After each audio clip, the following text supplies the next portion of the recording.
Ya, ada hal yang penting karena gini, kita dalam bersilaturahmi dengan masing-masing orang, kita kan makhluk sosial ya.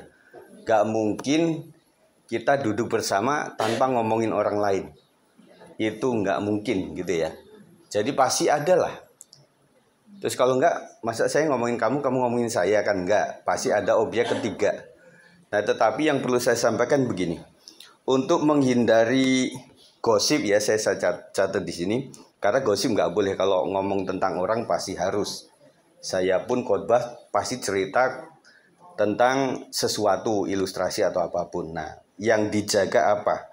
Ada 7 hal yang nanti di ibadah umum juga saya sampaikan ini supaya terima berkat yang sama.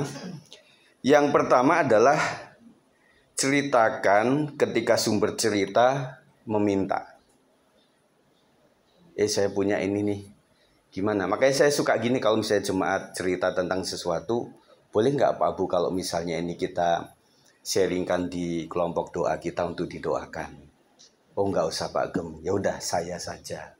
Jadi yang pertama ibu-ibu, apakah betul si pemegang cerita itu mau diceritakan itu kepada yang lain?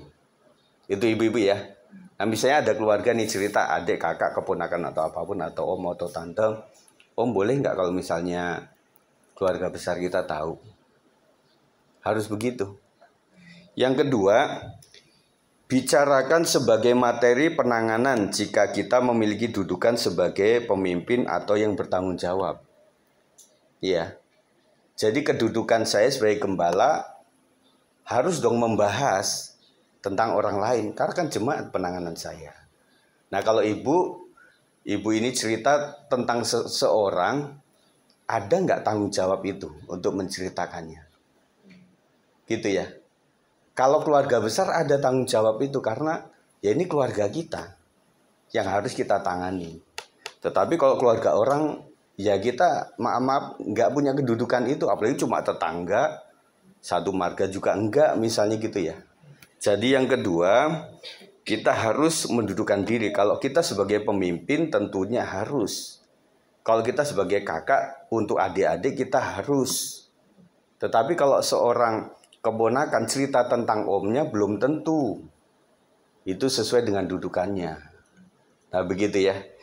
Yang ketiga adalah sebaiknya klarifikasi terhadap tokoh-tokoh yang ada dalam cerita tersebut. Karena tidak mungkin cerita itu tidak bersama dengan orang lain. Seorang ibu cerita terhadap kita, kita harus tahu di versi bapaknya. Betul nggak? Selama ini kita kurang begitu. Dan anggapan umum itu pokoknya orang yang pertama cerita adalah orang yang benar. Itu yang salah. Padahal kalau orang pengen menutupi aib atau kesalahan dia akan lebih banyak cerita dulu. Karena dia untuk membentengi dia. Paham? Nah, kita harus tanyakan betul nggak apa yang kamu ceritakan itu betul atau tidak. Kita harus klarifikasi. Jadi tetap, nah kita minta tanya, kamu cerita tentang itu apakah boleh saya tanyakan kepada apa yang seseorang yang kamu ceritakan? Oh jangan-jangan kita curiga. Nah orang yang fair adalah, Pak Gembala saya punya pengen cerita begini tentang suami saya. Ibu boleh nggak kalau saya sebagai gembala untuk ikut juga mendengar dari versi Bapak? Oh silahkan Pak, karena mungkin itu lebih terbuka kepada Bapak. Nah itu berarti saya anggap bahwa itu emang benar, perlu ditangani. Tetapi oh jangan Pak, suami saya kayak gini loh. Loh kita malah curiga ini yang jangan-jangan. Nah gitu ya Bu ya. Kemudian yang keempat, pahami bahwa siapa cerita tentang siapa cuma berdasarkan kepada rasa sayang atau rasa tidak suka. Semua orang kayak begitu. Kalau misalnya terdengar nih ada orang bicara tentang calon presiden misalnya gitu ya. Nah kita lihat kelompok yang mana itu. Kalau kelompok yang membenci dia, orang yang dibenci itu apapun jadi salah. Nah kalau orang misalnya, Pak Gembala saya mau cerita tentang anak saya ini. Begini dia. Nah cerita dia bukan karena benci tetapi karena mengasihi. Saya pengen anak saya ini bisa tertangani dengan baik. Kebanyakan orang tua itu di mata anak-anak zaman sekarang itu nggak punya apa ya, hormatnya mungkin masih kurang. Dia lebih hormat kepada guru sekolah minggu kalau anak-anak. Dia lebih hormat kepada teman-temannya atau gurunya bahkan. Jadi buat orang tua pengen supaya dia itu mendengar anaknya dengan meminta tokoh lain. Kalau kita dalam keluarga itu ya udah adukan saja kepada tulangnya atau simbahnya atau omnya. Tentu dalam keluarga itu anak-anak kita ada yang ditakutin. Kepada keluarga besar kami, saya pun ada beberapa keponakan yang takut sama saya. Jadi waktu ada saya, dia akan lebih tunduk. Nah begitu, kepada orang tua mungkin enggak. Jadi kalau misalnya dilarang oleh orang tua tersebut, dia lebih banyak tuh ngomongnya. Lebih banyak alibinya dan bisa perang. Tetapi ketika saya ngomong, saya panggil dia, saya misalnya larang hal yang sama. Oh iya om, lebih tunduk. Begitu ya. Kemudian itu yang keberapa tadi? Yang kelima, ikutilah prinsip cepat mendengar, lambat bicara. Termasuk hal yang sebelumnya ya. Jadi ketika seseorang bercerita tentang sesuatu, kita coba banyak dengar dulu. Kalau cerita itu sungguh-sungguh, bukan gosip, itu akan agak lama. Dalam artian, oh ini terus berkembang, berarti ini serius. Tetapi cerita itu kalau cuma cerita kabar burung, kita tunggu aja seminggu. Lama-lama hilang sendiri itu. Nah kadang-kadang kita cerita hari pagi itu langsung malam itu kita heboh. Langsung cerita kemana-mana. Padahal itu tiba-tiba klarifikasi.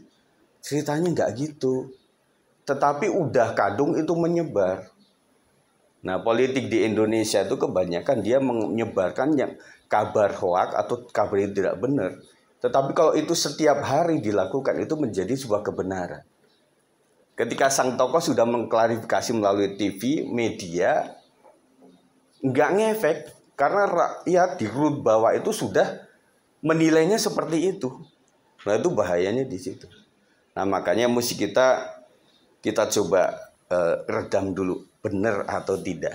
Nah kebanyakan pelajaran buat kami adalah ketika ada sebuah kabar tertentu di jemaat itu, ketika kita coba tunggu wait and see, ternyata selesai kok.